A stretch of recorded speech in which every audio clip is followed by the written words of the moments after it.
Human rights is a phrase you might hear in school, in the news, or in other places.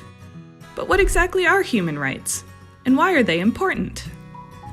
Human rights are the basic freedoms and protections every person is born with that cannot be taken away.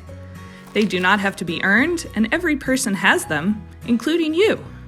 No matter who they are, where they live, what religion they practice, or anything else about them.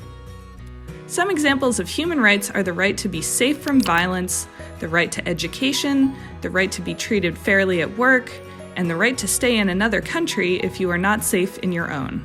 The idea that people have rights has been around for a long time, but the understanding that human rights are something that all people everywhere have is actually quite recent. It wasn't until 1948 that many countries around the world got together and all agreed to one universal list of what standards and protections should be guaranteed for all people. They listed these in a document called the Universal Declaration of Human Rights, which they agreed to on December 10, 1948. That's why we celebrate December 10th as World Human Rights Day.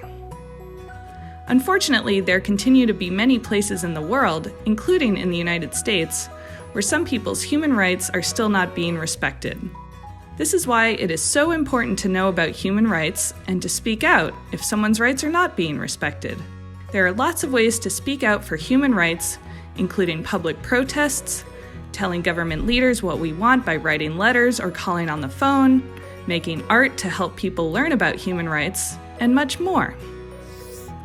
Thank you for taking the time to learn about human rights and for doing your part to make sure that human rights are respected for everyone, everywhere.